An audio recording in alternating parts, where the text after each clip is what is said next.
안산 제가 있는 센터는 본래 카페 자리입니다. 여러분 와보시죠. 사계리 아주 창밖으로 멋있게 펼쳐져요. 언제 안산을 하실 때 한번 오시길 바랍니다. 근데 안산 숙소가 마땅치 않아가지고 참 어렵죠. 제가 있는 건물이 선교센터입니다. 2층, 3층, 4층은 선교사들 숙소예요. 얘들 가구가 거주할 수 있도록 되는데 거기 계속 교대하다 보니까 공간이 빌 데가 없어요. 빈 데가 있다면 딱 그때 하면 좋겠는데 언제 빌지 몰라서 못하고 5월달에 제주도 안전하죠. 도망갈 길도 없고 그냥 한번 오면 끝까지 버텨야 합니다. 중국 음식 맛있잖아요. 네, 맛있어요. 맛 없은 모양인데.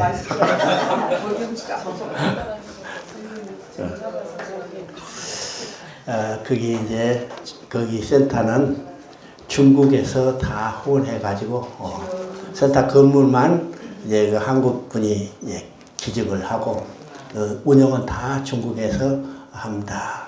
여러분이 일주일 동안 계셨던 것도 다 중국에서 후원된 거예요. 중국에서 우리를 이제 역으로 선교하죠. 제가 이제 구사를 이제 한 20년쯤 됐는데 제가 국사를 강의한 것은 중국에서부터 시작됐습니다. 한국은 코로나 이후에 강의하고 중국에 이제 저는 거점별로 세 개의 국사 센터를 만들 계획이에요. 그래서 중국에는 이미 이제 우리 여러분이 갔던 중국 원신교회 이 목사를 중심으로 많이 활발하게 전개됐습니다. 그래서 중국에 국사 강사 양성된 인원이 한 50명 정도 돼요. 그 인원이 직접 이제 중국 여러 지역을 돌아다니면서 강의를 하고 요새는 이제 그 지역별로 있는 신학교 학생들이 와서 공부를 하고 있습니다. 그래서 제가 하지 않고 우리 이제 제자가 직접 중국말로 통역 없이 강의를 하고 있습니다. 그 다음에 이제 인도네시아에 한 7년 정도, 한 5번 가가지고 거기서 제자들을 양성했어요. 그게 12명이 있습니다. 12제자. 그죠? 그래서 거기 계시는 선교사분이 이제는 직접 그들을 다 양육을 하고 또 유도순 목사님 책을 지금 인도네시아 말로 다 번역하고 있습니다. 그래서 지금 현재 한 20권까지 번역되어 있어요. 그분이 이미 은퇴했는데 교회에 특별 지원받아서 그 번역 사업을 다 끝낼 때까지 머물도록 허락하셔서 지금 계속해서 하고 있습니다. 그 다음에 이제 러시아에 시작을 했어요. 시작을 해서 지난번에 우리 이제 제주도 갔을 때 러시아 선교사 오셨죠.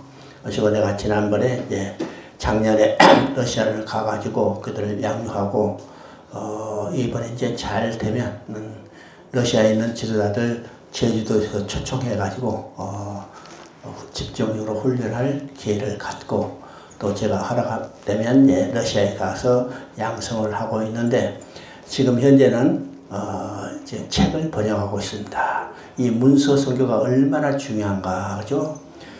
가르쳐도 자료가 있어야죠. 제가 중국에서나 어디서나 이 국사를 강의하기 전에 먼저 교재를 번역합니다. 교재를 번역해요. 그래서 제 책 국사 조감이 번역이 7개 나라로 번역되어 있습니다. 그래서 교재가 번역해요. 아무리 명강의를 한다 하더라도 교재가 없으면 그 다음에 그 사람들이 사용할 방법이 없어요. 특별히 이 통역에서 강의하잖아요.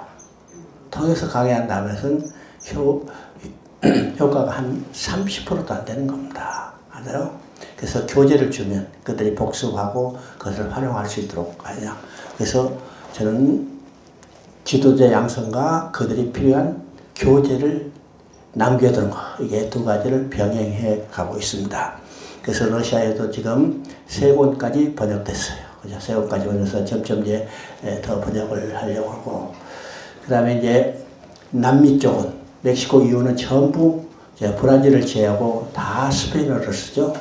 그래서 스페인어로도 번역되어 있고, 스페인어로도 로마서가 번역되어 있습니다. 그죠?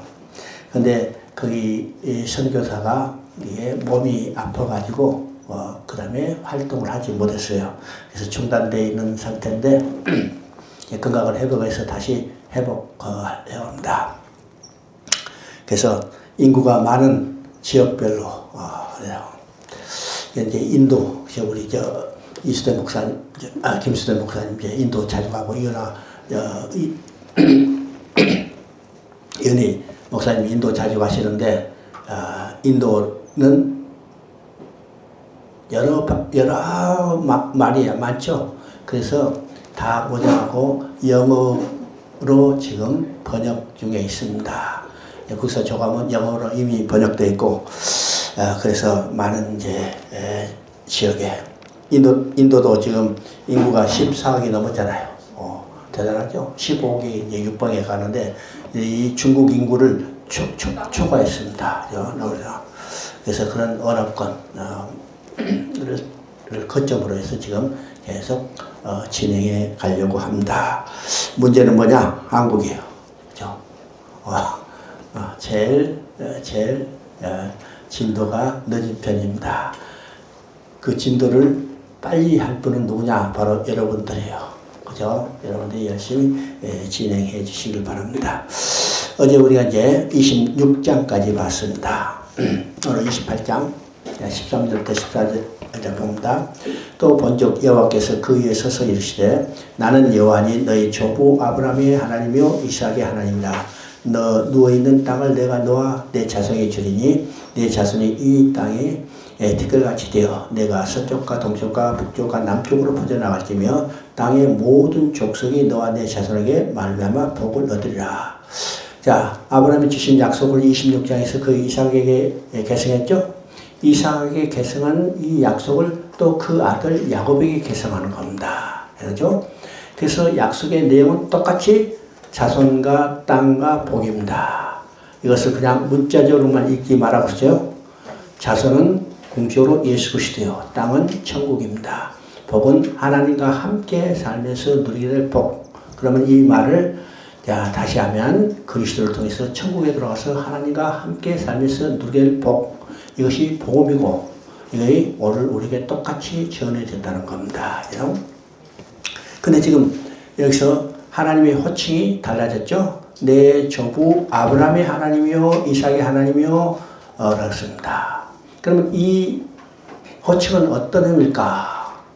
내 조부 아브라함에게 약속하신 하나님, 그 약속을 내 아버지 이삭에게 계승했던 하나님께서 이제는 그 약속을 야곱 너에게 계승한다는 말입니다. 이것을 조금 더 구체적으로 이야기하면 내 조부 아브라함에게 약속하시고 아버지 이삭에게 약속하시고 그 약속을 반드시 지키는 신실하신 하나님입니다. 그런데 이 약속을 야곱에게 계승했기 때문에 앞으로 하나님의 호칭은 어떤 하나님이요? 아브라함과 이삭과 야곱의 하나님입니다. 여러분 출애굽기 3장에 모세가 하나님께 뭐라 했어요? 나를 보내신 분은 누구라 할까? 그랬더니 하나님이 뭐라고 말해요? 아브라함과 이삭과 야곱의 하나님입니다. 이 말은 아브라함에게 약속하시고 이삭에게 약속하시고 야곱에게 약속하시고 그 약속을 반드시 지키는 신실하신 하나님입니다. 오늘 그 약속이 누구에게 계승됐어요? 오늘 나에게 계승됐죠? 그러면 오늘 우리 하나님은 어떤 하나님인가? 아브라함에게 약속하시고 이삭에게 약속하시고 야곱에게 약속하시고 나에게 약속하시고 그 약속을 반드시 지키는 신실하신 하나님입니다. 우리 신앙에서 하나님의 속성에 가장 중요한 것은 어떤 것이라고 했어요? 약속하시고 약속을 반드시 지키는 신실하신 하나님입니다. 그렇죠? 자, 15절 읽어봅니다. 내가 너와 함께 있어 내가 어디로 가든지 너를 지키며 너를 이끌어 이 땅으로 돌아오게 할지니 내가 내게 허락한 것을 다 이루기까지 너를 떠나지 아니하리라 하시니라. 제가 내가 너와 함께 있어. 이 말은 내가 야곱과 함께, 그죠? 또 내가 어디로 가든지 너를 지키며 야곱을 지키고 다시 이 땅으로 이끌어 오겠답니다. 그럼 지금 야곱이 어떤 사람이에요? 야곱이 지금 어떤 사람입니까? 한마디로 아버지를 속이고 형을 속이고 형이 죽이겠다니까 지금 죽음을 피해서 도망가는 시세입니다. 직설적으로 의하면 사기꾼이죠. 그럼 지금 이 말을 다른 말하면요, 내가 사기꾼과 함께 있어. 그죠? 사기꾼을 지켜주시고 사기꾼을 이끌어 다시 도와야겠다는 말입니다. 그러면 하나님은 어떤 하나님이요? 사기꾼과 함께 계시고 사기꾼을 지켜주신 하나님. 여러분요, 세상도 범인 은닉죄가 있어요. 그렇죠? 근데 하나님, 우리가 믿는 하나님 그런 하나님이요? 그러면 이건 어떤 의미일까? 왜 야곱을 지켜주실까요? 야곱이 어떤 자격이나 공로가 있으나 아니라 야곱에게 주신 약속을 지키기 위해서 야곱과 함께 계시고 야곱을 지켜주시는 겁니다. 왜요? 야곱이 잘못되면 하나님의 야곱에게 주신 약속을 지킬 수 없죠. 그래서 야곱이 자격이나 공로가 있어서 아니라 야곱에게 주신 하나님이 지키기 위해서 야곱과 함께 계시며 야곱을 지켜주시는 겁니다. 오늘 그 약속이 누구에게 있다고 했어요? 내게 있어요. 그러면 하나님이 나와 함께 계시죠? 왜요? 내가 어떤 자격이나 공로가 있어서 아니라 내게 주신 약속을 하나님이 지키기 위해서 나와 함께 계시는 겁니다. 알죠? 야, 내가 잘나서 하나님께 감겠다. 여러분 착각하지 마세요. 성경은요, 인간적으로 보는 게 아니라 절대적으로 하나님 중심적으로 봐야 합니다. 그죠? 이것이 성경을 보는 올바른 관점입니다. 그죠? 자, 32장 24절부터 28절까지 읽어봅니다. 야곱은 홀로 남았더니 어떤 사람이 날이 새도록 야곱과 씨름하다가 그 사람이 그에게 이르되 내 이름이 무엇이냐? 그가 이르되 야곱이니이다. 그가 이르되 내 이름을 다시는 야곱이라 부를 것이 아니요 이스라엘이라 부를 것이니 이는 내가 하나님과 사람으로 더불어 겨루 이겼습니다. 자, 이 내용은요, 많은 사람들이 거의 다 알고 있어요. 어떻게 알고 있는가? 야곱의 야복강의 기도, 그죠? 이렇게 해가지고 대강 많은 사람이 압니다. 여러분도 큰 문제를 안고 야곱처럼 홀로 남아서 부르짖어 기도하면 하나님 축복해 주신다. 부르짖어 기도해! 그러죠? 이런 기도를 강조할 때 이 내용을 들어서 쓰는데, 여러분 보세요. 이 말씀 가운데 야곱이 기도했단 말이 없습니다. 야곱이 기도했단 말이 없어요.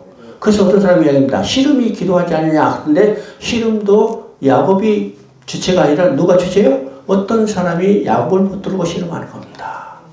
그러면 주체가 누구예요? 어떤 사람입니다. 어떤 사람 누구냐? 성경에 말하죠. 하나님이시라. 하나님이 야곱을 붙들고 시험하는 것은 이 주체가 하나님인데 하나님의 목적을 달성하기 위해서 야곱을 붙들고 시험하는 거죠. 자, 이 사항은 어떤 사항이에요? 자, 27장에서 지금 에서가 야곱을 죽이려고 해요. 그러자 야곱이 지금 하란으로 도망가죠. 하란으로 도망가는 길에 28장에 보면 베델에서 잠이 들어서 하나님이 환상 가운데 계시를 보여줬어요. 그죠? 그리고 야곱이 지금 하란으로 갔습니다. 하란으로 간 지 20년 지난 후에 하나님께서는 야곱을 가나안 땅으로 다시 돌아가게 하는 겁니다. 여기에 중요한 의미가 있죠. 왜 야곱이 하란 땅으로 도망가게 했을까요? 여기도 하나님의 계획과 목적이 있습니다. 하란 땅으로 도망가서 어떻게 해요? 거기서 마누라를 넷이나 얻었습니다. 그렇죠? 그 다음에 자식이 몇이요? 아직 베냐민은 태어나지 않았기 때문에 11 아들과 딸 하나죠? 12자식을 얻었습니다. 많은 재산을 얻게 됐어요. 그렇죠? 여기서 하나님은요, 이스라엘이라는 국가를 지금 조성해 가는 계획입니다. 그죠? 이스라엘 12지파가 있어야죠. 12지파가 있어요. 만호 하나 가지고는 짧은 시간에 12 얻을 수 없으니까 이런 계획을 이용해서 하나님은 12아들을 얻게 하는 겁니다. 이것도 다 하나님의 섭리 가운데 있다는 사실을 우리가 보게 돼요. 자, 그러자 하나님은요, 이제는 야곱을 가나안 땅으로 다시 돌려보낸 겁니다. 자, 그러자 그 돌아오는 과정에서 어떤 소식이 들렸어요? 형 에서가 20년의 언한을 사귀지 못하고 지금 야곱을 죽이겠다고 쫓아온다는 소식을 듣고 야곱이 취하는 대형입니다. 이 대형을 보면요, 20년이 세월이 지났는데 야곱이 변했을까요? 변하지 않았을까요?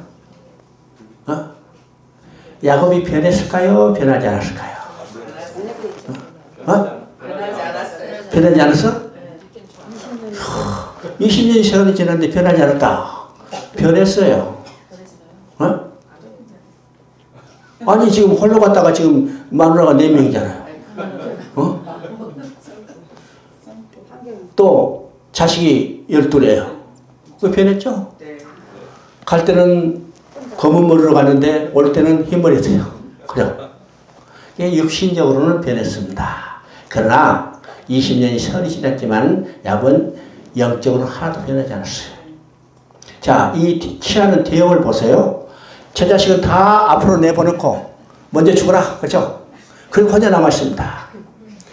이 생각을 우리가 하나의 소설 형태로 써보면 어떻게 해요? 다 죽고 나면 나는 홀로 왔다. 20년에 홀로 와서 내가 이 가산을 이뤘으면 내가 이 건강한 몸만 있으면 새로 시작할 수 있다. 이 생각 때문에 홀로 남은 겁니다. 그죠? 변하지 않았어요. 변하잖아요. 여기서 그게 중요한 게 아니고 여기서 중요한 것은 하나님이 야곱을 이스라엘로 바꿔주신 겁니다.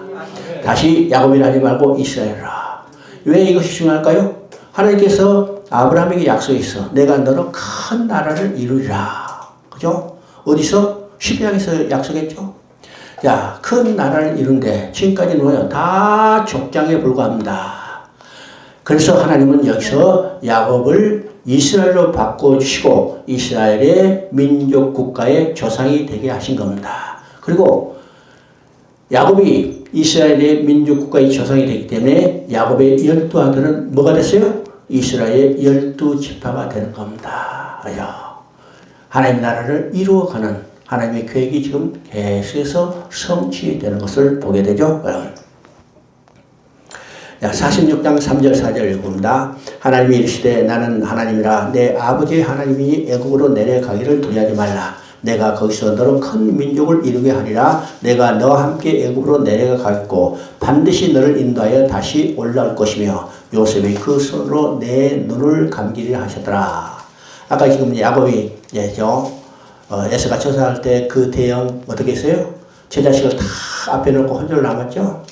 아직 변화되지 않은 상태입니다. 근데 35장을 보면요. 야곱이 세겜에서 베델을 올라가죠? 베델을 올라갑니다. 그 대형은 어떻게 돼 있어요? 에서가 33장에서 에서가 쫓아온다는 소식을 때 이제는 변화되자 야곱이 변화되자 야곱이 제일 앞에 있습니다. 제 자식은 다 대놓고 그죠? 변화되자 이 변화된 사람의 모습이죠. 자, 46장 이제 3절 4절에서 하나님이 야곱의 가족을 애굽에 내려보내게 되는 겁니다. 그럼 여러분 보세요. 32장에서 야곱을 이스라엘로 바꿔주시고 그 다음부터 모든 과정은 어떤 것일까?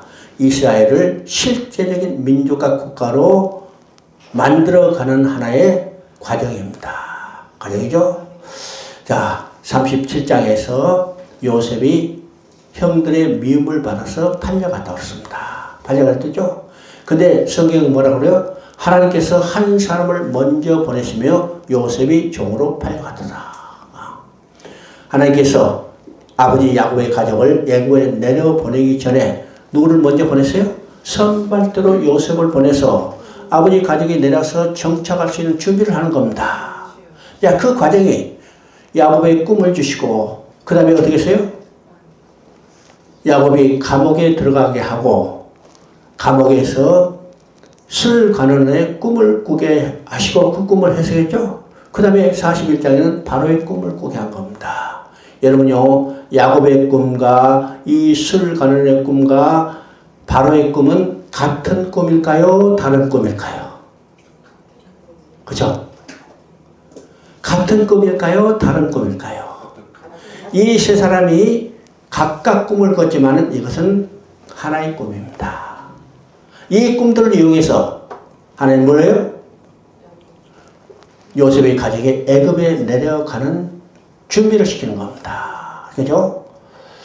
요셉의 꿈을 꿔서 애굽에 팔려갔어요. 그죠? 꿈 때문에 팔려갔죠? 꿈을 자랑하다가 형들의 미움을 받아서 팔려갔죠? 감옥에 들어가서 술가는의 꿈을 해석했어요. 술가는이 복직했습니다. 자, 술가는이 복직하자 바로의 꿈을 꿨어요. 그때 누구를 기억한 거예요? 자기 꿈을 해석했던 요셉을 기억하는 거죠. 그래서 바로의 꿈을 해석해주고 바로 요셉이 어떻게요? 애굽의 국무총리가 된 겁니다. 그래서 자기 아버지 가족이 내려서 정착할 수 있는 완전한 준비를 하게 하는 거죠. 그러니까 이 꿈은 결과적으로 하나님의 꿈입니다. 하나님의 계획과 목적을 성취해 가는 것에 불과하죠. 그럽니다. 그래서 우리가 꿈 이야기하지만은요, 인간이 자기 스스로 꾸는 꿈은 이건 개꿈이고, 그죠? 하나님이 주신 꿈을 꿔요. 그죠? 그래서 하나님 주신 꿈은 하나님이 반드시 성취해 가는 것을 우리가 보게 됩니다. 그래서 지금 이 모든 과정이 준비된 후에 하나님은 야곱의 가정을 애굽에 내려보내죠. 자, 그래서 지금 뭐라고 말씀하세요? 내려가기를 두려워하지 말라. 내가 너로 큰 민족을 이루고 내가 반드시 돌아오게 하리라. 여기서 중요한 두 가지 의미가 있습니다. 첫째는 야곱의 가정을 애굽에 내려보내서 하나님의 계획과 목적대로 실제적인 국가 민족으로 성장시키겠다는 겁니다. 지금 야곱의 가정은 몇 명이요? 70명이 불과하죠. 70명 가지고는 국가 민족이 될 수 없어요. 그래서 그들을 애굽에 내려보내서 실제적인 국가 민족으로 성장시키겠다는 거예요. 그래서 내가 너로 거기서 큰 민족으로 이루고 그 다음에 두 번째 목적이죠. 내가 반드시 돌아오게 하리라. 출애굽이 계시되어 있는 겁니다. 저리가 계시되죠? 자, 49장 8절부터 10절까지 읽어봅니다. 유다야, 너는 내 형제 중에 잔송이 될지라. 내 원수의 목을 잡을 것이요 유다는 사자 새끼로다. 그가 유다를 떠나지 아니하며 통치자의 지팡이가 그 발 사이에서 떠나지 아니하시기를 실로가 오시기까지 이르니 그에게 모든 백성이 복종하리라. 자, 49장은 어떤 내용이냐면 야곱이 지금 애굽에 내려갔죠. 그래서 나이 많아 늙어 죽게 되자 자기 아들들을 모아놓고 마지막 유언하는 내용이 49장입니다. 이 49장은 야곱이 유언할 때 일반적으로 유언하면 어떤 내용일까? 재산 상속에 관한 것들이 유언이죠. 근데 야곱은요, 그 땅에 나가니까 재산 상속할 재산도 없어. 그래서 야곱의 유언은 어떤 내용일까? 야곱을 하나님께서 선지자의 영을 주셔서 이 아들들이 맞이할 미래의 운명을 그대로 예언하는 겁니다. 예언하는 거죠. 자, 그 핵심이 누구냐? 바로 유다입니다. 유다는 세 방면에서 메시아가 오실 것을 예언하고 있는데 첫 번째는 유다야, 너는 내 형제 중에 찬송될지라고 했죠. 그럼 보세요. 유다는 찬송받을 자요? 아니면 요거도 먹을 자요? 찬송받을 자요? 요거도 먹을 자요? 유다는 철저히 요거도 먹을 자입니다. 왜요? 가나안 사람 수아 딸과 결혼했죠? 이방계자 결혼했습니다. 그 다음에 또 어떤 짓을 저랬어요? 자기 며느리 다말과 불륜의 관계를 맺었죠? 이건 다른 의미도 있지만 하여튼 불륜의 관계를 맺었어요. 그러니까 야, 유다는요, 형제에게 찬송받을 자가 아니라 철저히 요거도 먹을 자인데, 지금 유다에게 뭐 어떻게 해요? 너는 형제 중에 찬송이 될지라. 이것은 유다가 아니라, 유다 후손 가운데 영원히 찬송받을 자가 태어날 거라는 겁니다. 그러면 유다 후손 가운데 영원히 찬송받을 자는 누구냐? 우리 주 예수 그리스도예요. 그래요. 그러니까 이 첫 번째 메시아를 증언하는 거죠. 두 번째는요, 원수의 목을 잡을 것이요. 유다는 사자 새끼를 낳습니다. 원수의 목을 잡는 것은 이건 철저히 승리자를 이야기하죠. 뿐만 아니라 사자 새끼를다. 사자는 백수의 왕입니다. 그죠? 그러니까 유다 후손 가운데 절대적인 승리자가 나왔을 예언했죠. 그러면 창세기 3장 15절에서 여자의 후손이 뱀의 머리를 상하게 할 것이다. 그죠? 뱀의 머리를 상하게 할 것이다. 또 아브라함에게 약속했어요. 내 씨 가운데 대적의 성문을 차지하리라. 그러면 그 승리자가 어느 지파에서 나올 건가? 유다 지파에서 나올 것을 지금 계시하고 있는 거죠. 그러면 원수의 성문을 원수의 목을 잡을 것이요 유다는 사자 새끼로다. 그 승리자가 어디서 나타나는가? 여러분 계시록 5장에 보면 거기에 승리자가 나오는데 어린 양인데 죽임 당하신 어린 양이다. 근데 그분이 누구랬어요? 유다의 사자 새끼라고 했습니다. 그죠? 곧 예수 그리스도가 십자가의 승리를 바로 계시하고 있는 겁니다. 뿐만 아니라 세 번째는 주가 유다를 떠나지 않으며 통치한 지팡이가 그 발사에 떠나지 아니라 여기서 주와 통치한 지팡이는 왕권을 상징합니다. 왕권을 상징이죠. 그러면 유다 지파 가운데 왕이 나오실 것을 예언하고 있죠. 예언하고 있습니다. 자, 우리가 성경 전체는 하나님 나라의 관점이라고 그러죠. 그러면 창세기 12장에서 아브라함에게 내가 큰 나라를 이루라고 말씀했어요. 큰 나라가 되기 위해서는 왕이 있어야죠. 그래서 아브라함에게 내가 큰 나라를 이루겠다고 약속하시고 그 후손 가운데 왕이 나올 것을 예언했습니다. 여러분요 17장 창세기 17장 6절을 한번 읽어봅니다.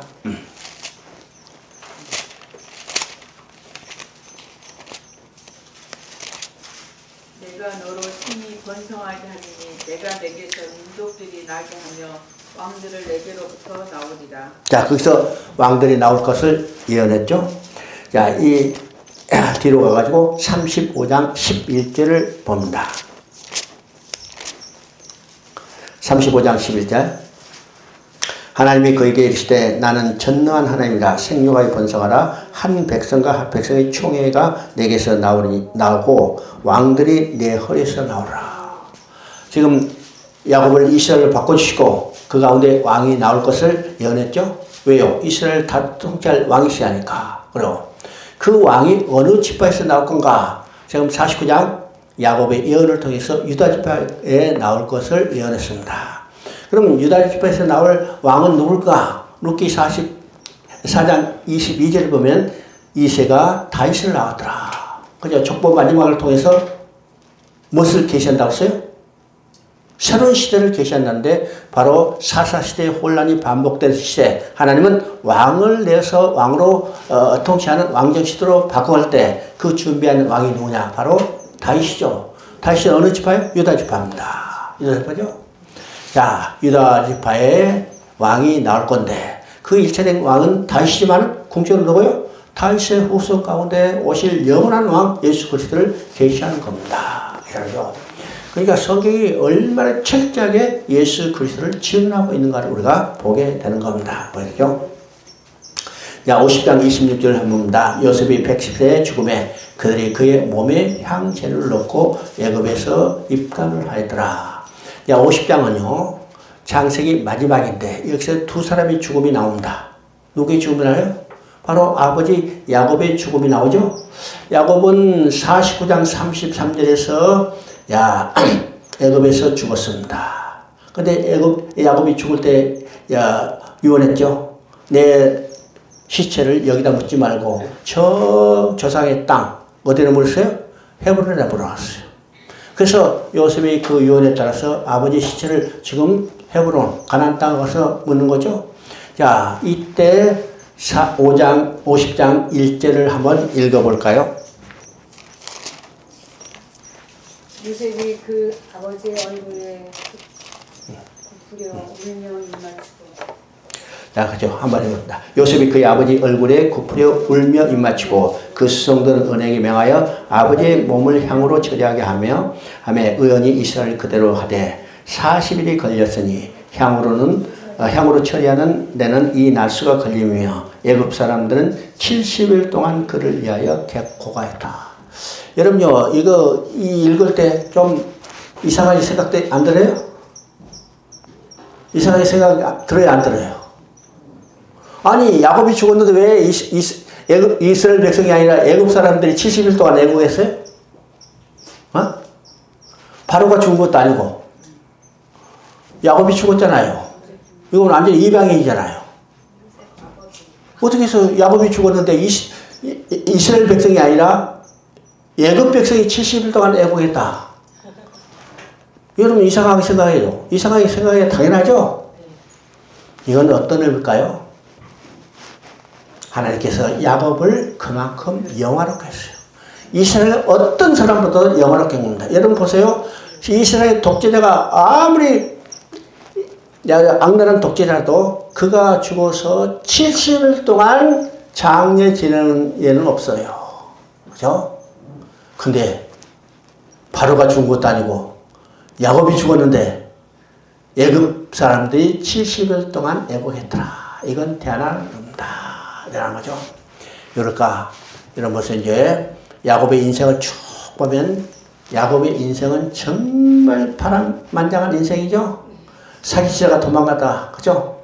또 거기서 속임도 당하고 온갖 인생을 다 겪었어요.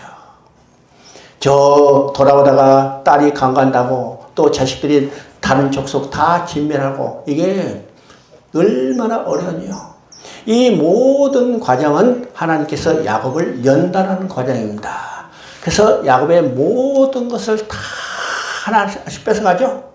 자, 마지막에는 어떤 거요? 베냐민을 내보냈으며 내가 그 아들을 잃으면 잃으라.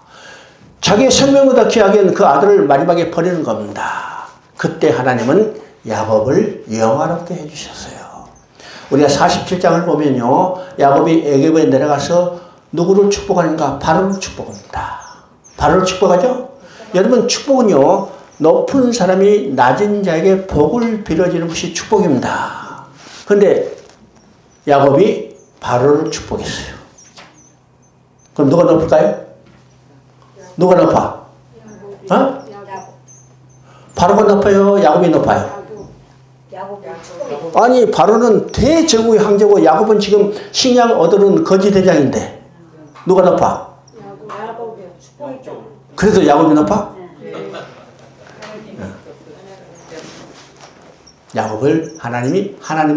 하나님이 야곱을 그만큼 높여주셨습니다. 높여주셨죠? 언제? 자기의 가장 귀한 것을 다 버려버렸을 때.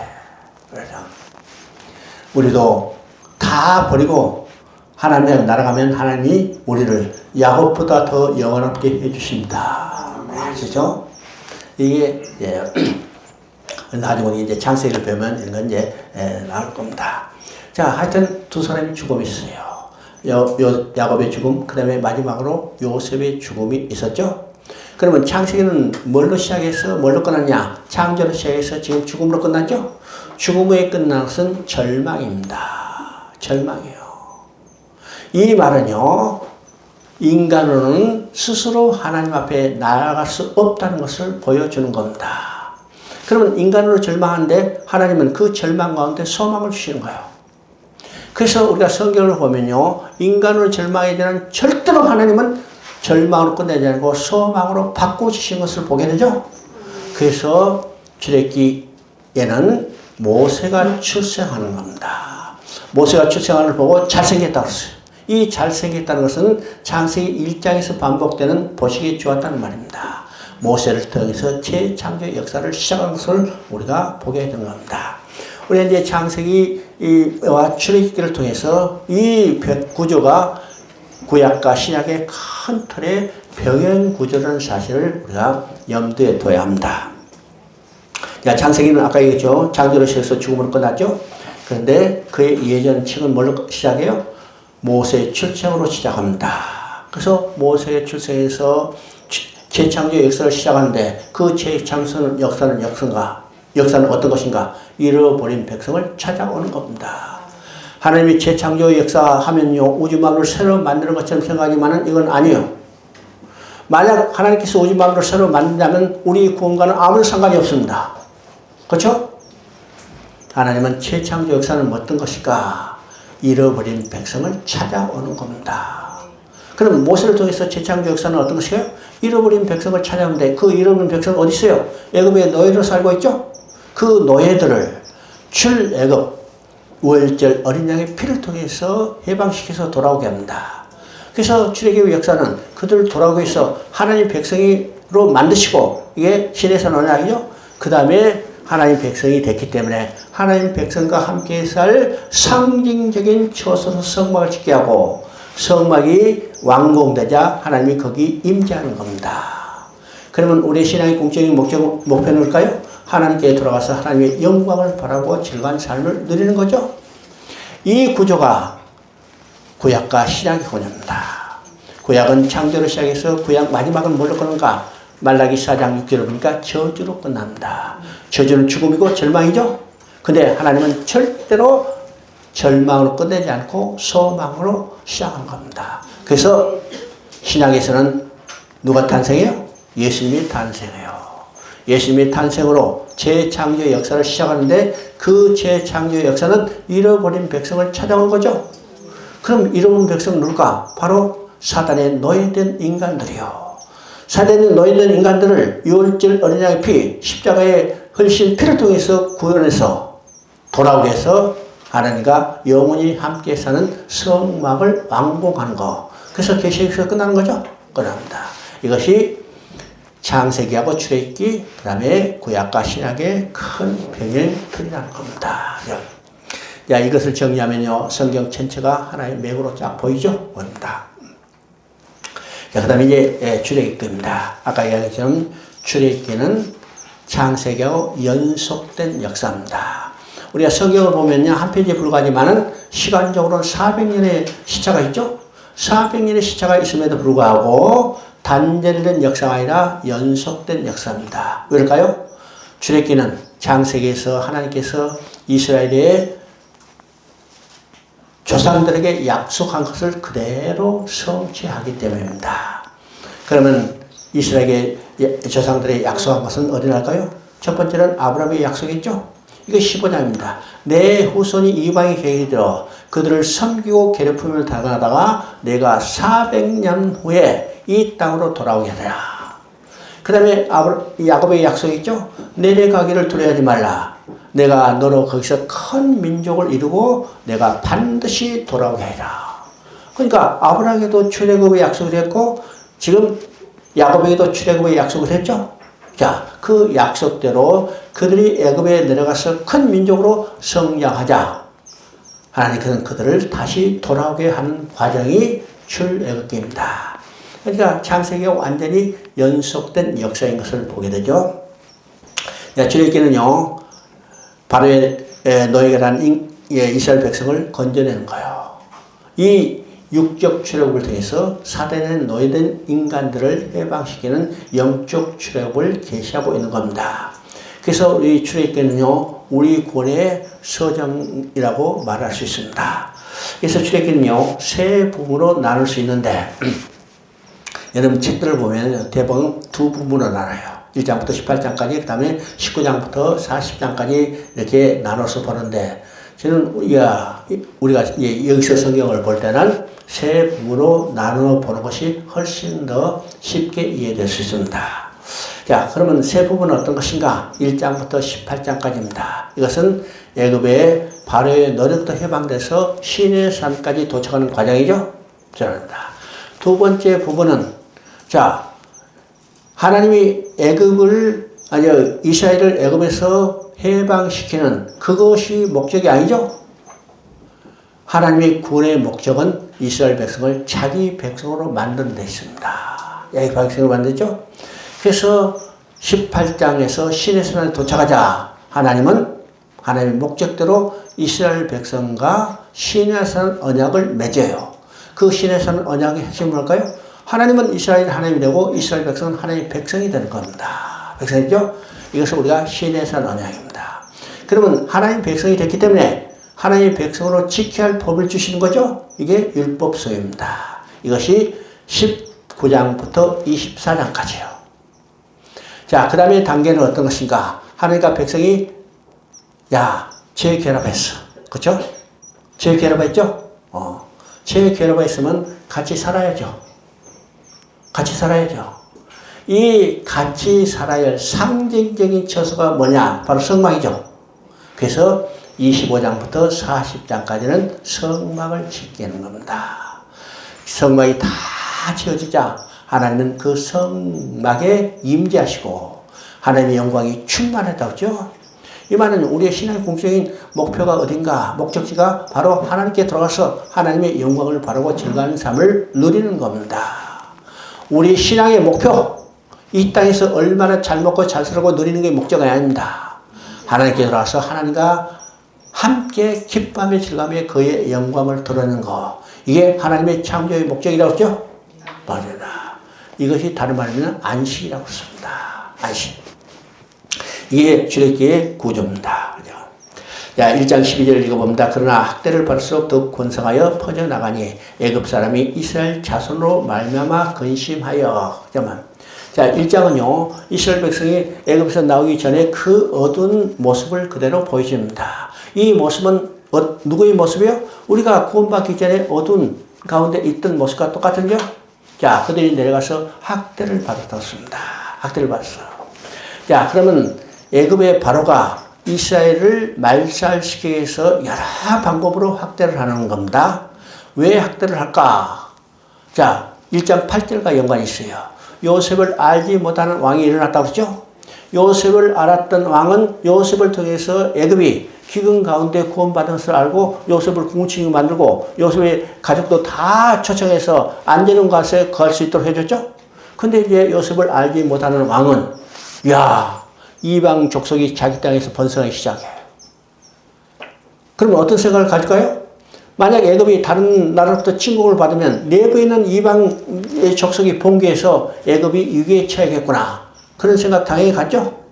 그래서 자기 안에 있는 이방 족속 곧 이스라엘을 말살시키기 위해서 지금 정책을 펴는 겁니다. 이게 두 가지 면이 있어요. 군사력은 없애기 위해서 남자는 다 죽인데 노동력은 사용해야죠. 그래서 여자아이는 살려두는 겁니다. 그죠? 하여튼 지금 바로가 이스라엘을 말살시키기 위해서 학대를 하는데 그 세 방면으로 나타납니다. 첫째는 노동을 강하게 해서 자식을 생산하지 못하게 하는 겁니다. 낮에 시시마다 쎄빠지게 일하면 저녁에 힘이 없어 아무것도 못하죠? 그럼 자식 못 낳는 거예요. 이게 정책이었습니다. 그런데 이스라엘 백성은 그럼에도 불구하고 자식만 잘 낳았어. 그게 첫 번째 방법은 실패한 겁니다. 그래서 두 번째 방법은 이스라엘 여인들이 아이를 낳게 되자 산파를 보내서 남자아이는 다 죽이게 했어요. 근데 이스라엘 여인들은 산파가 도착하기 전에 이미 자식을 낳아버렸어. 두 번째 방법도 실패했죠? 세 번째 방법입니다. 이건 악랄한 방법이죠. 남자아이가 낳거든 다 하수에 버리라고 했습니다. 근데 이스라엘 사람들은 숨겨 길렀습니다. 자, 모세가, 2장에 보니까 모세가 석 달 동안 숨겼는데 울음소리가 크니까 더 이상 숨길 수 없어서 하수에 버렸죠? 그러니까 이스라엘 사람들은 숨겨 걸렸습니다.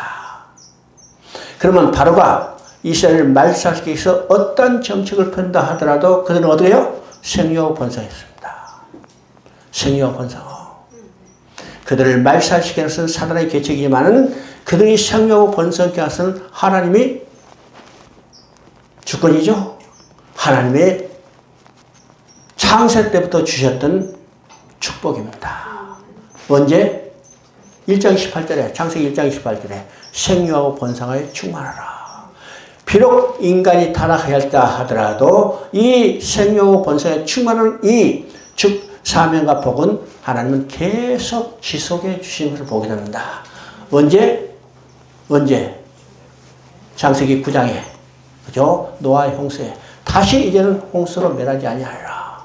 내가 생육하고 번성에 충만했습니다. 그러니까 생육하고 번성하고 충만한 이 하나님이 주신 복과 사명은 하나님이 친히 지켜주신다는 겁니다. 왜일까요? 생육하여 번성하여 충만해서 그들이 다 예수 그리스도를 믿음으로 하나님의 백성으로 만들게 한 하나님의 계획이었다는 사실이에요. 그죠? 왜 저 밖에 있는 악한 자들 당장에 멸하지 않아요? 우리가 볼 때는요, 한 방에 쳐서 없애버렸으면 좋겠는데 안 그러잖아요. 왜요? 그들도 어느 땐가 하나님께서 구원할 계획이 있는 겁니다. 그 구원하기 위해서 누구를 사용하기 위해서? 우리를 사용해서 복음을 증가하는 거죠? 보입니다. 이스라엘 백성이 생육하고 번성에 충만한 것은 하나님의 약속이 있었고 하나님이 그들과 함께 있었다는 사실을 우리가 기억해야 합니다. 그죠? 자, 2장 2절 봅니다. 그 여자가 임신하여 아들 낳으니 그가 잘생긴 것을 보고 그를 석 달 동안 숨겼더니 지금 뒤에 모세가 태어나는 겁니다. 자, 모세가 태어나자 잘생긴 것을 보고 석 달 동안 숨겼더니 여기서 잘생긴 것은 창세기 1장에 반복되는 토브라는 말입니다. 보시기에 좋았다는 말이에요. 그러면 모세가 태어난 것을 보고 잘생겼다, 보시기에 좋았다. 이것을 통해서 모세를 통해서 재창조 역사를 시작하시겠다는 거죠. 그 제자의 것은 잃어버린 백성을 찾아오는 겁니다. 석 달 동안 숨겼더니 더 이상 울음소리를 커서 숨길 수 없어서 갈대 상자에 넣어서 하수에 버렸습니다. 여러분, 갈대 상자에 넣어서 하수에 버린 것도 성경은 뭐라고 그래요? 믿음이라고 합니다. 믿음으로 그 부모가 갈대 상자에 넣어서 하수에 버렸다고 했어요. 여러분요, 믿음, 갈대 상자에 넣어서 하수에 버린 것이 어떻게 믿음일까? 그죠? 죽을 수밖에 없는 것 같은데. 왜 믿음일까요? 여러분, 갈대 상자라는 것은 어떤 것이요? 갈대 상자는 성경에 딱 두 개가 나오는데, 하나는 어떤 것일까? 바로 노아시대 방주입니다. 그리고 지금 여기 갈대 상자죠? 이건 원어적으로 테바트라는 똑같은 단어를 쓰고 있어요. 똑같은 단어. 그러면 방주는 배일까요? 배가 아닐까요? 방주는 배일까요? 배가 아닐까요? 우리는 방주하면 대강 다 배처럼 그림을 그려가지고 배처럼 생각하지만은 실제 방주에 보면 상자에 불과해요. 이게 갈대 상자와 똑같이 크기만 다를 뿐이죠? 여러분, 사과성자 물에다 던져놓고 배라 그럴까요? 아니잖아요. 배가 되기 위해서는요, 4가지 구비 조건이 있습니다. 첫째는 배 선수가 있어야 해요. 그래서 배 앞에는 다 삼각형으로 되죠? 그 다음에 배 후미가 있습니다. 배 후미는 직각으로 딱 잘라져 있어요. 그 다음에 방향키가 있어야 합니다. 그 다음에 배를 움직이는 동력이 있어야 해요. 이게 배가 최소한도 4가지 구비 조건이 있는 겁니다. 왜 내가 이걸 잘할까요? 나는 군대 제대하고 조선소에 근무했어요. 그죠? 지금 하나오션이라는데 근무했어요.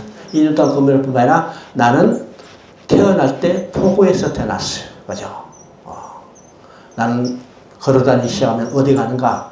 바닷물 속에 걸어다녔어요. 그럼 우리 집이 또 요새는 아주 고상한 말로 쓰죠. 수선업이라고 썼잖아. 옛날에는 계기장시. 그죠? 우리 집에 배가 2척이 있었어요. 그러니까 노는 것이 거기서 놀죠. 배는요. 그럼 좀 보세요. 방주 똑같죠? 앞뒤 똑같아요. 방향키가 있어요? 노고 있어요? 노도 없고 닷도 없고 다 있어요. 성경이 그대로 말하고 있습니다. 방주요. 이건 전적으로 하나님께 맡기는 겁니다. 하나님 것이 이끄는 방향으로 이끄는 곳에 머물게 돼 있어요. 전적으로 하나님께 의지하는 거죠. 갈대 상자에 넣어서 던졌다는 것, 사수했다는 것은 하나님께 전적으로 맡기는 겁니다. 하나님이 주시긴 주시고 하나님이 살리시거든 살려주세요. 이게 전적으로 맞는 거예요. 이게 믿음입니다. 그랬더니 하나님이 그를 어떻게 했어요? 건져내셨어요. 그래서 모세라는 말은 물에서 건져냈다는 말이죠. 건져냈습니다. 그래서 하나님은 모세를 사용하시는 겁니다. 여기서 우리가 중요한 것을 보게 됩니다. 자, 모세가 건져냈어요. 모세가 물에서 건져냈어요. 어린아이니까 젖을 먹어야죠. 젖을 먹여야 해요. 누가 젖을 먹였어요? 모세의 친어머니입니다. 그럼 모세가 친어머니 품속에서 젖을 먹고 자랄 때 그 어머니가 모세에게 무엇을 가르쳤겠어요? 무엇을 가르쳤어요? 야, 너는 바로의 공주의 애굽의 왕자를 그렇게 했어요? 아니요, 너는 히브리 사람이야. 히브리 사람이야, 히브리 사람이야. 5년 동안 히브리 정체성을 가르쳤죠? 그리고 이제 5살이 지나니까 어떻게 해요? 이제는 바로의 공주, 아들. 자, 애굽의 왕자니까 왕도를 교육받아야 해요. 그래서 왕실에 가가지고 최고의 학문을 교육받았어요. 몇 년 동안? 35년 동안. 근데 40살이 돼서 그가 어떤 일을 하고자 밖에 나갔다가 애굽 사람이 히브리 사람을 희롱하는 것을 보고 그 히브리 사람을 보고 뭐라고 했어요? 히브리 사람을 보고 내 형제라고 했습니다.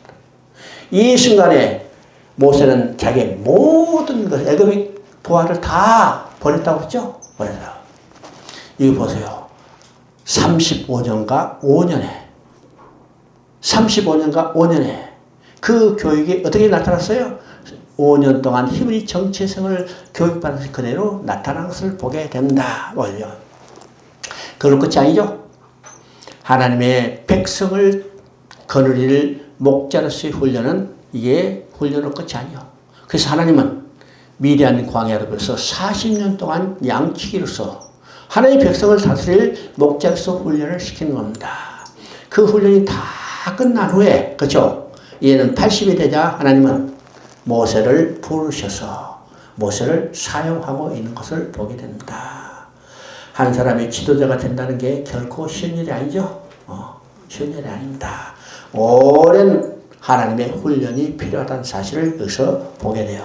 특별히 어린아이 때 신앙 교육이 얼마나 중요하다는 것을 우리가 깨닫게 되는 겁니다. 깨닫는다.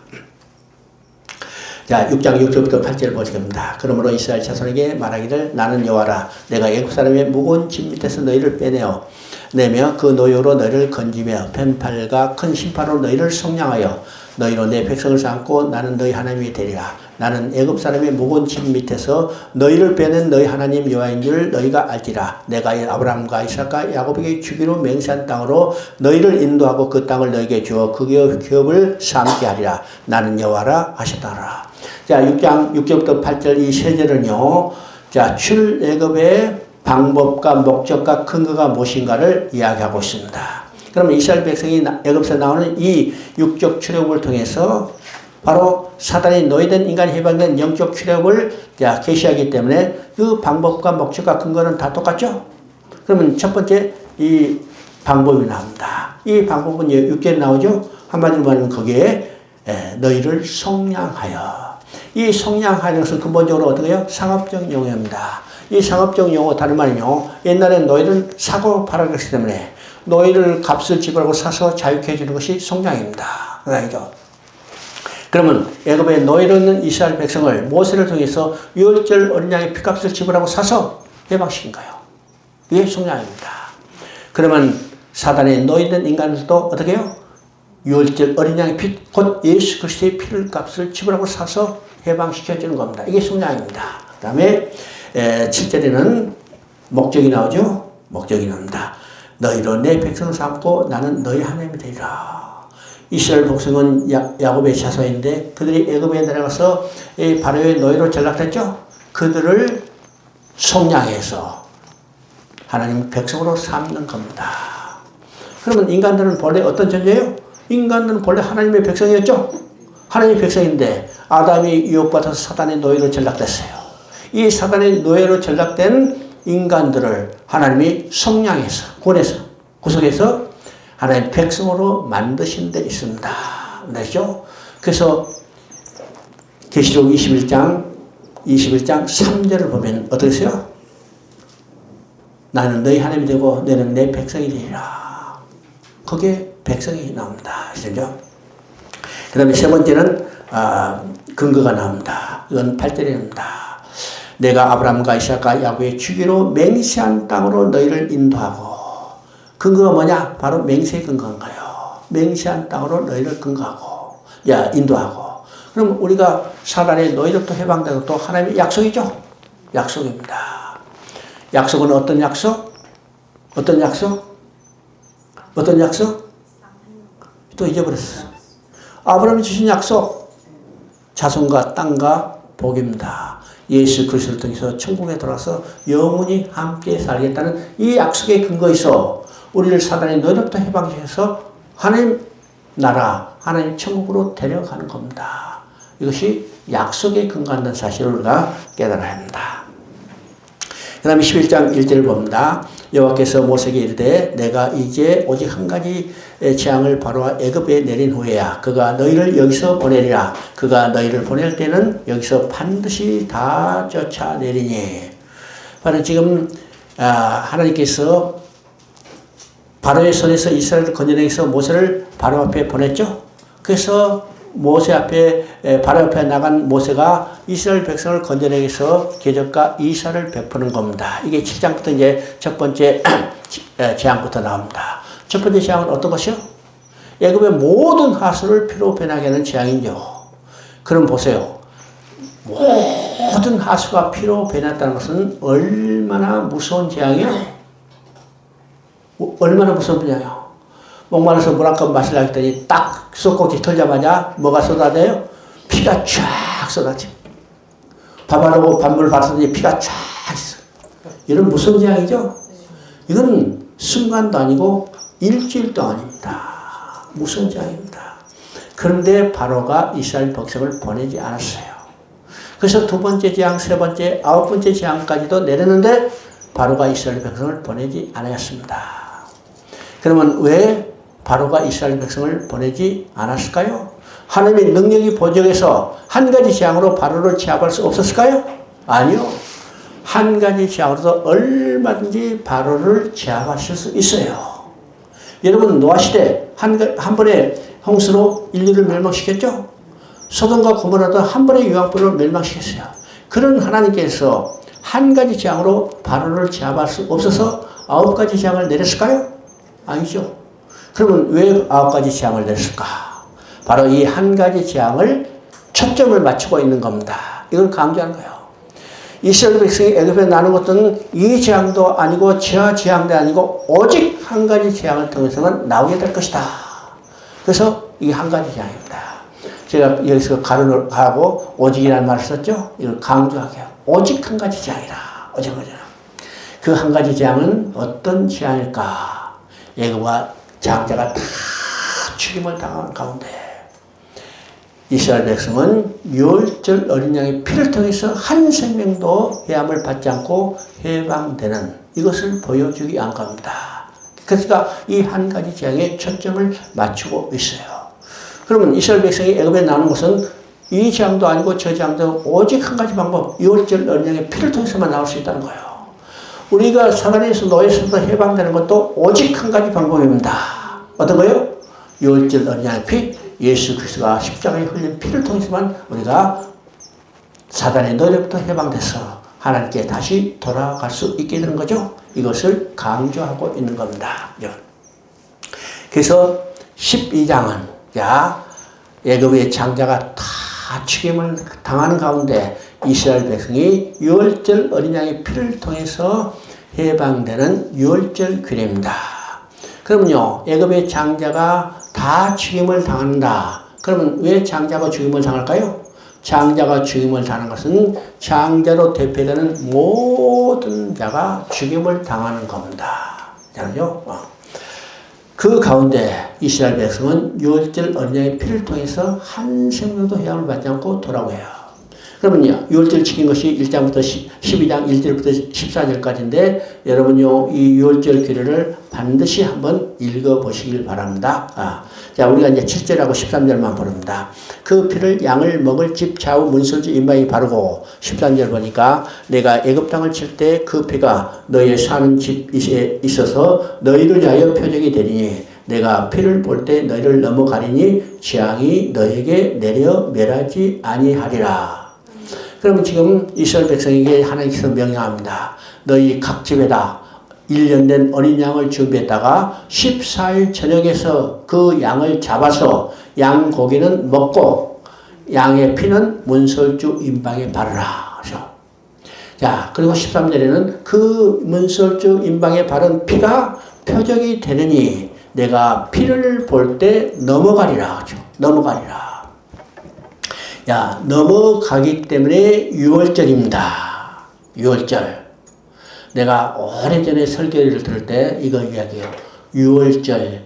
그러니까 우리 한국의 6월, 그렇죠? 6월을 우리 발음으로는 유월절 하니까 유월절에 지키는 절기라고 그래요. 이 유월절에 지키는 절기가 아니고 넘어간다는 말입니다. 중국 얘기 한자로 넘어요. 그래서 영어로는 패스오버라고 그러죠. 넘어가. 유월절입니다. 피를 볼 때 넘어가리라. 그러면 그 표적이 된다고 씁니다. 그 피가 표적이 되어 피를 볼 때 넘어가리라. 그러면 이 표적은 어떤 의미일까요? 표적은 두 가지 의미가 있습니다. 첫째 의미는 아주 간단한 거죠. 피 발라진 집과 피 발라지지 않는 집을 구별해 주는 거예요.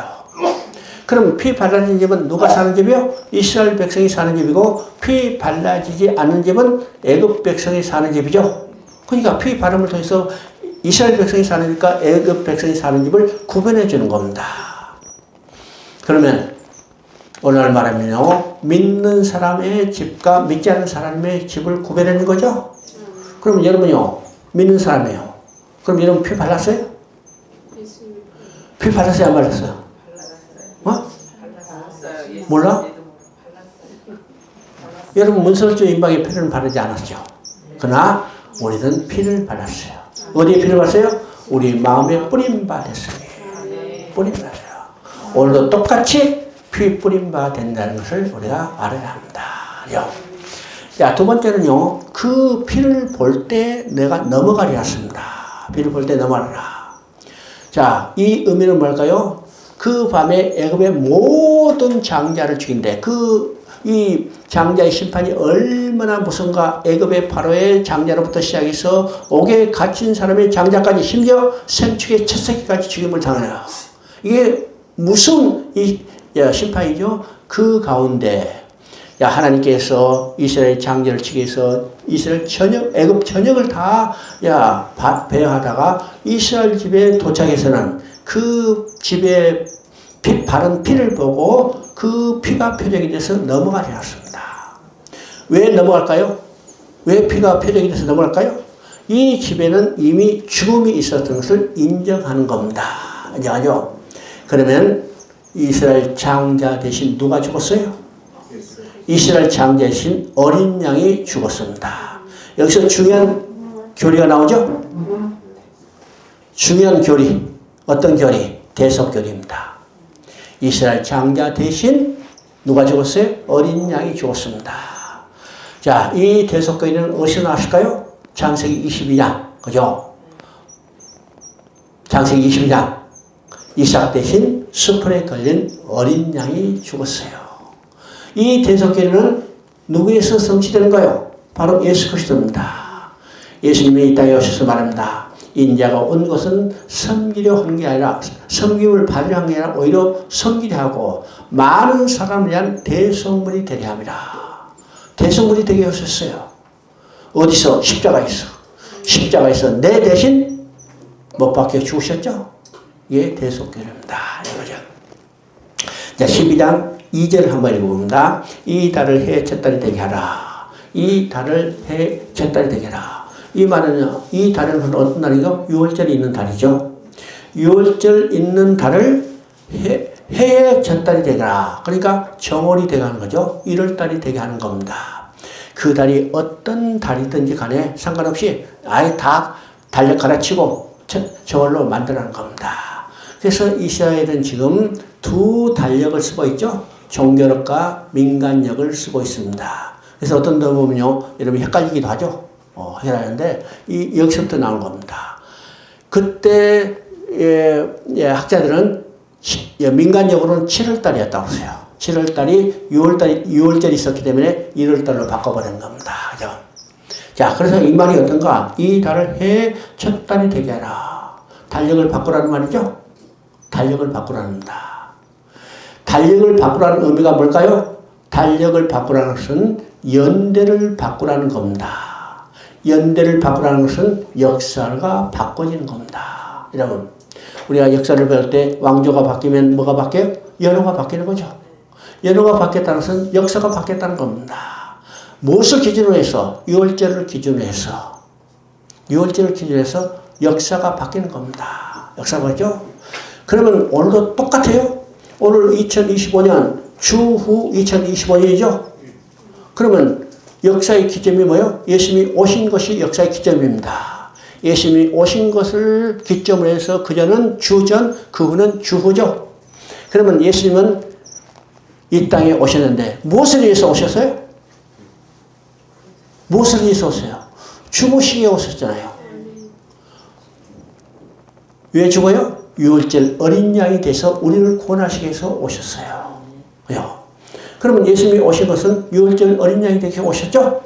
그러면 역사의 기점은 뭘로 시작돼요? 유월절부터 시작된다는 사실을 알아야 합니다. 자, 이 연대는요, 오늘날 세계 어떤 나라, 어떤 민족, 어떤 종교를 가진 사람도 똑같이 이 연대를 씁니다. 그죠? 연대를 써요. 이 말은 어떤 의미일까요? 어떤 민족, 어떤 종교, 어떤 나라도 예수님이 역사의 주권자라는 것을 인정하는 겁니다. 놀라운 일이죠? 놀라운 일입니다. 자, 19장 5절 6절 읽어봅니다. 세계가 다 내게 속하였나니 너희가 내 말을 잘 듣고 내 언약을 지키면 너희는 모든 민족 중에서 내 소유가 되겠고 너희가 내게 대하여 제사장 나라가 되며 거룩한 백성이 되리라. 너는 이 말을 이스라엘 자손에게 전할지라. 자, 18장까지 시내산에 도착했어요. 그러자 19장에서는 이제 하나님께서 이스라엘 백성과 시내산 언약을 맺습니다. 그래서 모세에게 말하죠. 이 백성에게 전하라. 너희가 내 명령을 준하면 너희는 내 소유가 되고 제사장 나라고 거룩한 백성이 되리라. 자, 이 말을 전했더니 백성들이 우리가 하나님의 명령을 다 준행하겠나이다. 그럼 뭐가 체결됐어요? 계약이 체결됐죠? 계약이 체결됐으니까 이제 이스라엘 백성은 하나님의 소유가 된 거고 제사장 나라가 된 거고 거룩한 백성이 된 겁니다. 출애굽의 목적이 여기 있다는 거예요. 우리를 구원하는 목적도 바로 여기 있어요. 잘 먹고 잘 살게 하는 목적이 아니라 오직 하나님은 사단의 노예로 전락된 우리를 구원해서 하나님의 백성으로 만드시는 데 있습니다. 알죠? 그래서 출애굽의 목적도 하나님의 백성으로 만드시는데 여기서 세 가지로 이야기하죠. 내 소유가 되리라. 이 내 소유는요, 창조적 원리에서 소유가 아니라 이제는 구속적 원리에서 소유입니다. 창조적 원리는 모든 것이 하나님의 소유. 왜요? 하나님의 창조물이기 때문에. 근데 이제는 구속적 원리죠. 이제는 값을 주고 샀습니다. 값을 주고 샀죠? 어떤 값을 지불했어요? 유월절 언약의 피값을 지불하고 샀어요. 그러니까 이제 우리는 누구의 소유요? 누구의 소유? 하나님의 소유요. 내가 내 소유를 주장해서는 안 돼요. 우리 모두는 이제 하나님의 소유입니다. 왜요? 하나님이 피값을 지불하고 샀으니까. 그죠? 그 다음에 제사장 나라입니다. 이스라엘 백성을 하나님께서 부리셔서 내 장자로 하는 것은 제사장 나라로서 함께 있었죠? 제사장 나라, 하나님의 영광을 드러내기 위한 목적입니다. 이것이 이스라엘을 구원한 목적인데 그보다 더 구체적인 것은 이스라엘 백성 가운데 큰 대제사장이 오셔서 모든 일을 하나님 앞으로 인도할 그 사명자가 오실 거라는 거예요. 그 사명자는 누구예요? 곧 우리의 큰 대제사장인 예수 그리스도입니다. 그래서 예수님은 어디서 태어났어요? 이스라엘 백성의 후손 가운데 태어났죠? 특별히 유다 지파로 나온 것을 우리가 보게 됩니다. 세 번째, 거룩한 백성이 되리라 했습니다. 거룩한 백성이 되리라. 이건 어떤 의미일까요? 거룩한 백성은 어느 나라에 사는 백성이에요? 거룩한 백성은 여러분요, 우리 한국 사람이죠? 대한민국 백성이죠? 네. 어디서 살기 때문에? 대한민국에 살기 때문에. 저 중국 사람은 중국 백성이에요. 왜? 중국에 살기 때문에. 거룩한 백성은 거룩한 나라에 사는 백성입니다. 그러면 거룩한 나라는 누가 통치한 나라예요? 거룩하신 분이 통치한 나라입니다. 거룩하신 분은 누굴까? 하나님이에요. 그러니까 거룩한 백성이 됐다는 것은 하나님 나라의 백성이 됐다는 겁니다. 하나님, 우리 하나님의 백성이죠? 하나님입니다. 그래서 우리는 하나님을 누구라 불러요? 왕이라고 부르죠. 왕이라고 부르죠? 그러니까 지금 헷갈려. 하나님 누구나 하니까 아버지라고 그래. 그 말도 맞아요. 하나님과 인간의 관계를 성경에서 세 가지 관계로 이야기한다고 했죠? 첫째는 왕과 백성의 관계. 두 번째는 남편과 아내의 관계. 세 번째는 어떻게요? 아버지, 아들의 관계. 그래서 이제 하나님의 백성이 됐기 때문에 하나님을 우리가 왕이라고 부르는 겁니다. 그죠? 20장 1절부터 2절 봅니다. 하나님이 이 모든 말씀을 말씀하여 이르시되 나는 너희를 애굽 땅 종 되었던 집에서 인도하여 낸 내 하나님이라. 그리고 이제 십계명을 주시는 겁니다. 자, 여기에 십계명을 주는 이 순서가 어떤 것인가를 알아야죠. 순서가 여기 봅니다. 시계명 광야에 하나님이 이 모든 말씀하시되 나는 너를 애굽 땅 종 되었던 집에서 인도해 낸 너희 하나님이라. 그 하나님께서 이스라엘 백성 하나님 백성을 만드시고 하나님 백성으로 지켜야 할 법을 주시는 겁니다. 이게요. 이 순서가 있습니다. 순서가 있어요. 언제 주셨어요? 애굽에서 너희로부터 그들을 해방시키고 하나님으로 백성으로 만드신 후에 율법을 주신 겁니다. 그래서 율법을 지키려고 공부하는 게 아닙니다. 하나님이 그들을 완전히 구원해 주셔서 백성으로 만드신 후에 백성으로 지켜야 할 법을 주신 겁니다. 그죠? 법을 주죠? 근데 하나님이 율법을 주셨지만은 하나님은요, 인간이 율법을 다 지키지 못할 것을 이미 알고 있어요. 알고 있죠? 자, 24절을 봅니다. 20장 24절. 모세가 제단을 쌓고 번제와 화목제를 드리라. 이게 중요한 말이죠? 율법만 주시는데, 율법만, 십계명만 주시는데, 십계명만 주신 게 아니라 20장 24절에 뭐라고 써요? 제단을 쌓고 번제와 화목제를 드리라. 왜 제단을 쌓고 번제와 화목제를 드리라고 써요? 율법을 다 지키지 못할 것을 하나님이 이미 아셨습니다. 율법을 다 지키지 못하면 어떻게 해요? 죄인이요. 죄를 처리해야만 어떻게 해요? 하나님께 나갈 수 있죠? 그래서 죄를 처리할 수 있는 길이 뭔가? 바로 제사 드리는 겁니다. 제사들이요. 자, 어제 이야기했죠? 창세기 1, 2, 3장과 창세기 4장은 지역적 배경이 완전히 장소적 배경이 다르다고 했습니다. 창세기 1, 2, 3장은 에덴 동산이요. 자, 24절에서 하나님 앞에 쫓겨났어요. 그럼 4장은 장소적 배경이 어디요? 세상이죠. 그러면 세상에서 많은 일들이 있는데 그 중에 성경에서 세상 속에 일어나는 일 중에 가장 먼저 기록된 일이 뭘까요? 바로 제사들이라는 거예요. 왜일까요? 하나님 앞에 쫓겨난 인간에서 가장 중요한 일은 하나님 앞에 돌아가는 일이고 하나님 앞에 돌아갈 수 있는 유일한 길은 오직 제사이기 때문입니다. 제사이기 때문이죠. 그래서 성경이 제사를 얼마나 자주 설명하고 강조하고 중요하게 여긴가를 보게 되죠. 왜요? 제사를 통하지 않고는 어떤 인간도 하나님 앞에 나아갈 수 없기 때문입니다. 그러면 성경이 말하는 공적인 제사는 어디서 완성했을까? 예수님이 십자가에 있어요. 히브리서 10장 14절 이야기하죠. 단번에 완전하고 영원한 제사를 드렸다. 단번에 완전하고 영원한 제사. 구약에서 드리고 했던 제사를 예수님이 단번에 완전하고 영원한 제사를 드림으로 우리는 하나님 앞에 나아가게 되는 것을 보게 됩니다. 그래서 율법을 다 지킴으로 하나님께 나아갈 수 있는 게 아니라 이미 하나님은 율법을 주셨지만 율법을 다 지키지 못할 것을 아시고 하나님께 나아갈 길을 하나님이 제시해 준 겁니다. 하나님이 얼마나 세밀하고 자상하신가를 우리가 보게 되죠. 보게 됩니다. 이것이 20장 24절에 왜 토단을 쌓고 번제와 화목제를 드리는가? 이 의미가 우리가 정확히 이해돼야 합니다. 그죠? 자, 25장 8절부터 9절 읽어봅니다. 내가 그들 중에 그할 성소를 그들이 나를 위하여 짓되 무릇 내가 내게 보이는 모양대로 장막을 짓고 기구들도 그 모양을 따라 지을지니라. 했습니다. 자, 출애굽기 과정을 우리 다시 살펴봅니다. 1장부터 18장까지는 애굽의 너희로부터 해방돼서 시내산까지 도착하는 과정입니다. 두 번째 부분은 시내산에 도착하자 하나님과 계약을 체결해요. 시내산 언약을 체결하는데 이 시내산 언약은 하나님은 이스라엘 백성이 하나님 되고 이스라엘 백성은 하나님 백성이 되는 겁니다. 그래서 백성으로 지켜야 할 율법을 주셨죠? 법을 주셨습니다. 그 다음에 그 다음 단계는 자연스럽게 어떻게 해요? 하나님과 백성이 됐다면 이제는 함께 살아야죠. 남자 여자가 결혼했다면 어떻게 해요? 함께 살아야죠. 이 함께 살 상징적인 처소로 성막을 짓게 하는 겁니다. 성막을 짓게 하는 거예요.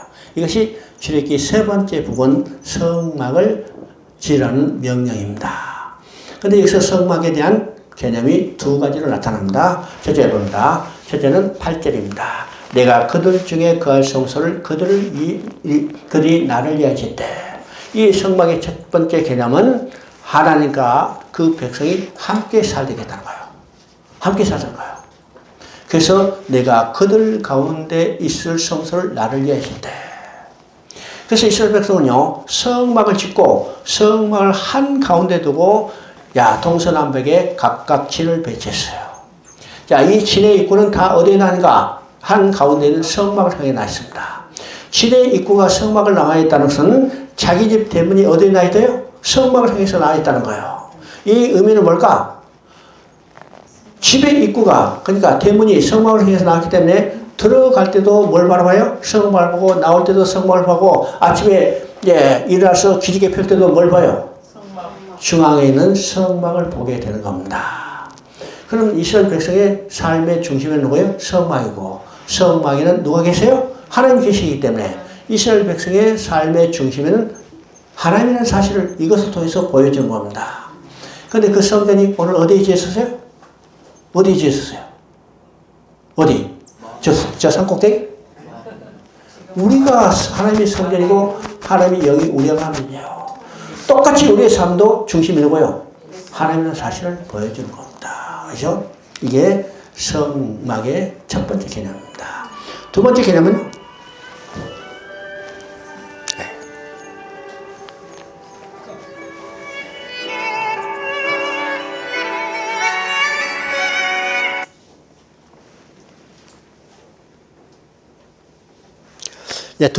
두 번째 개념은 하나님께 나가는 길을 보여주고 있습니다. 여기서 중요한 개념을 여러분이 머릿속에 기억해야 돼요. 내가 내게 보이는 모양대로 그렇습니다. 내가 내게 보이는 모양대로 했다면 실체가 있단 말이에요? 없단 말이에요? 그렇죠? 실체가 있단 말이에요? 없단 말이에요? 실체가 있단 말입니다. 설계 들고 이 설계도로 집재하면 실체가 없을 수도 있죠. 근데 이게 내가 보여준 모양대로 했다면 참 장막의 실체가 어디 있냐? 하늘에 있는 거예요. 하나님 나라로. 여기 히브리서를 이걸 모르면요, 여러분 히브리서 제대로 이해하지 못합니다. 히브리서는 땅에 있는 모세가 지은 성막을 철저히 그림자로 했죠. 땅에 사람이 지은 그림자적 성막이었습니다. 왜 그 이야기를 할까요? 여기서 얘기죠. 내게 보이는 시간대로 지났기 때문에 하늘에 이제 참것이 있다는 거예요. 참것이 있다는 거죠. 그래서 그것을 보고 모세가 백성들을 통해서 성막을 짓게 한 것. 이게 우리가 눈에 보이는 성막입니다. 성막이죠. 하여튼 간에 지금 성막을 내가 보여준 모양대로, 그죠? 기구도 그 모양을 따라서 지라. 그러면 왜 이 모양에 따라서 지랄까? 우리가 모양을 보면요, 우리가 모세가 지은 성막을 보면 성막문에 들어와서 제일 먼저 만나는 것이 어떤 것이요? 번제단입니다. 그 다음에 물두병이죠? 그 다음에 성소를 지나서 지성소에 들어가는 겁니다. 그러면 인간이 가장 중요한 것은 하나님을 만나러 가는 것이죠? 하나님을 만나는 겁니다. 그럼 어디까지 들어가요? 지성소까지 들어가는데 백성이 성막문에서 들어와서 제일 먼저 만나는 것이 어디냐? 번제단이요. 이 말은요, 죄가 처리돼야만 하나님 앞에 나아갈 수 있다는 거죠. 그래서 철저히 하나님이 보여준 기구대로 지어요. 이 기구대로 짓는 것은 철저히 바로 누구에 대한 모형인가? 우리가 하나님 앞에 나아가신 그리스도에 대한 모형입니다. 그 다음에 성막을 짓는 재료가 있죠. 성막을 짓는 재료도 철저히 예수 그리스도를 예표하는 겁니다. 금도 예수 그리스도요, 은도 예수 그리스도요, 노쇠도 예수 그리스도요, 세마포도 예수 그리스도요, 해달의 가죽도 예수 그리스도요. 그러니까 성막을 짓는 모든 재료도 예수 그리스도를 예표하는 거죠. 또 성막에서 하는 일이 있습니다. 그 일은 어떤 거예요? 제사 드리는 거죠. 이 제사도 철저히 예수 그리스도를 예표합니다. 또 성막에 제사 드려주는 사람이 있습니다. 이 제사 드리는 사람이 누구예요? 제사장이죠. 제사장도 누구를 예표해요? 예수 그리스도예요. 우리의 큰 대제사장 대신 예수 그리스도를 예표하죠. 그러면 성막의 모든 것을 한번 봅니다. 성막의 구조도 예수 그리스도요. 성막을 짓는 재료도 예수 그리스도요. 성막에 사는 제사도 예수 그리스도요. 성막에서 제사를 드리는 제사장도 예수 그리스도요. 그러면 성막은 처음부터 끝까지 누구를 예표해요? 예수 그리스도를 예표합니다. 그 그러면 성막을 통해서 그 성막에 계신 하나님을 만나러 가는 길을 보여주는데 성막 전체가 누구를 예표하냐? 예수 그리스도를 예표한다면 인간이 하나님 앞에 나아갈 수 있는 유일한 길은 오직 예수 그리스도라는 거예요. 예수 그리스도에는 다른 방법으로 하나님께 나아갈 길이 없다는 것을 이 성막을 통해서 보여주는 겁니다. 그래서 어떤 학자는 말합니다. 성막은 눈에 보이는 복음이다. 그죠? 눈에 보이는 복음이다. 이제 39장 1절입니다. 그들이 여호와께서 모세에게 명령하신 대로 청색, 자색, 홍색 실로 성소에 섬길 때 입을 정결한 옷을 만들고 또 아론을 위한 거룩한 옷을 만들라. 자, 모세가 이제 성막의 시행을 보고 와서 성막을 짓도록 백성들에게 작업 지시를 했어요. 자, 시간이 되니까 그들이 만드는 이 성물을 다 가져오게해서 성막을 지을 마당에다 쫙 펼쳐놓고 모세가 하나하나 점검해 나갑니다. 그 첫 번째 점검한 성물이 뭐냐? 바로 대제사장의 예복이죠. 자, 여기서 중요한 말은요. 여호와께서 모세에게 명령한 모양대로 되었다는 말입니다. 이 모세에게 명령한 모양대로 되었다는 말이 39장에서 몇 번 반복되냐면 10번 반복돼요. 그러니까 하나하나 점검할 때 모세의 명령을 모양대로 했어요. 34절을 보니까 43절을 보니까 모세가 이 성물을 다 점검하고 마지막에 어떻게 해서 백성들을 축복했다고 했습니다. 언제 백성들을 축복했을까요? 모세의 명령 모양대로 다 되었을 때 모세가 그것을 확인하고 백성들의 어깨를 두들며 말했죠. 너희들 하나님이 축복했어요. 그동안 수고했어. 이랬겠죠? 만약에요 모세가 명령한 대로 되지 않았다면 하나님께서 명령 모양대로 되지 않았다면 모세가 어떻게 했을까? 한번 생각해봐요. 어떻게 했을까요? 모세는요 성질이 급한 사람이죠. 발로 차버렸을 거예요 아마. 근데 모세의 명령한 모양대로 되었더라. 이게 10번이나 반복되고 있습니다. 우리가 축복받기를 원한다면 어떻게 해요? 축복받기를 원한다면 하나님 말씀대로 신앙생활해요. 축복받기를 원한다고 교회에 나와서 밤새껏 쫙 주세요 부르죠. 하나님 뭐라고 할까요? 야 잠이나 자게 해라. 그죠? 우리는 하나님 말씀대로. 이건 우리가 그렇게 번거롭게 하는 거고 요란하게 하는 것도 아니죠. 눈에 보이지 않는 그대로 말씀대로 순종하는 것은요. 이때 하나님은요 요란하게도 아니고 하나님 우리가 알 수 없는 그 가운데도 많은 축복을 우리에게 내려주시는 겁니다. 그죠? 간증에 대해서 해야지만은 간증한 사람만 축복받는 게 아닙니다. 잘 알아야죠? 한 번도 간증 안 한 사람도 엄청난 축복이 있어요. 그걸 알아야 합니다. 알아야죠? 하나님은 조용히 이슬같이 그냥 묵묵히 하나님의 말씀대로 순종하는 자에게 그대로 축복해 주신다는 사실을 우리가 깨달아야 합니다. 알죠? 자, 40장 33절 35절입니다. 모세가 이제 역사를 마치니 구름이 해막에 덮이고 여호와의 영광이 성막에 충만하며 모세가 해막에 들어갈 수 없었으니 이는 구름이 해막에 덮이고 여호와의 영광이 성막에 충만하였습니다. 이건 성막이 다 완공되는 단계입니다. 그래서 40장에도 똑같이 여호와께서 모세의 명령한 모양대로 되었다는 말이 몇 번 반복되냐? 8번 반복돼요. 그죠? 울타리를 쳤더니 하나님이 여호와께서 모양대로 됐더라. 다 여호와께서 명령한 모양대로 했어요. 그래서 모세가 드디어 33절에는 성막을 완공했죠. 성막을 완공했더니 34절에 뭐인가? 구름이 해막에 덮이고 이 구름이 해막에 덮이는 것은 구약에 하나님의 임재를 상징하는 것이 두 개가 있다고 했습니다. 기억나요? 네. 첫째는 불. 불이에요. 그 다음에 두 번째는 구름이죠. 그래서 창세기 15장에서 타는 햇불이 쪼갠 고기 사이로 지나갔었어요. 그죠? 여기는 구름입니다. 또 우리가 보면 불이 내려온 것을 보게 되죠. 불이 내려. 자, 구름이 해막이 덮였어. 여기 해막이라는 말은요, 성막과 똑같은데 성막은 하나님이 계신 처소를 이야기할 때는 성막이라고 이야기하고 하나님과 백성이 만나는 처소를 이야기할 때는 회막이라고 그럽니다. 회막이요. 그래서 여기는 하나님과 백성이 만나. 그래서 여러분 내기를 보면요. 내기를 보면 다 회막이라고 해요. 왜요? 내기는 하나님과 백성이 교제하는 것에 대해서 이야기하기 때문에 내기에서는 회막이라고 이야기를 합니다. 자, 여기서 회막이요. 회막에 구름이 들어서 하나님이 임재했어요. 하나님이 임재했기 때문에 하나님의 영광이 충만하죠? 충만합니다. 근데 모세가 회막에 들어갈 수 없었으니 그렇습니다. 그러면 하나님의 영광은 성막에 충만했지만 모세가 성막 영광이 충만한 게 아니죠? 그런다. 우리가 또 한 번을 봅니다. 자, 역대하 7장 1절 2절 한번 잘 읽어봅니다.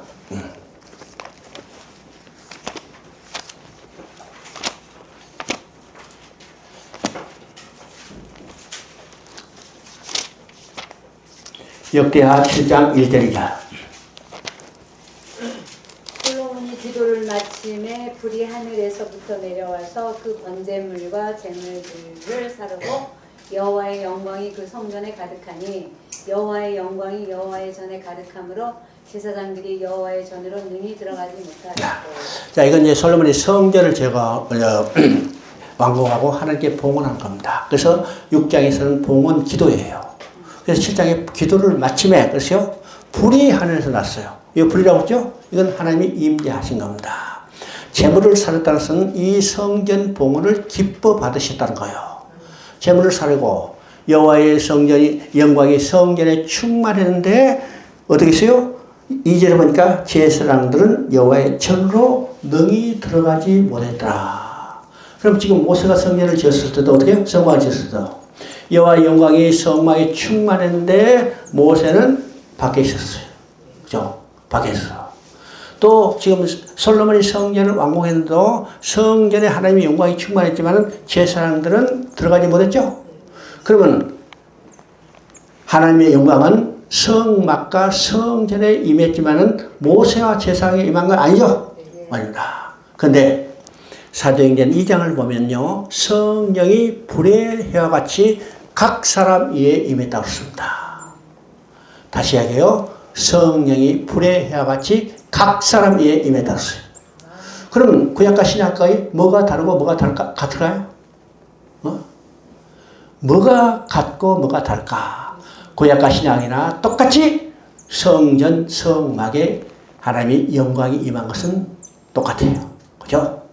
근데 구약은 가시적인 성전, 성막에 임했지만은 신약은 불가시적 성장. 어디요?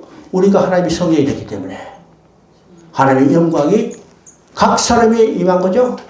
오늘 여러분이 성전이고 여러분 가운데 뭐가 임했어요? 하나님의 영광이 임했다는 사실을 알아야 합니다.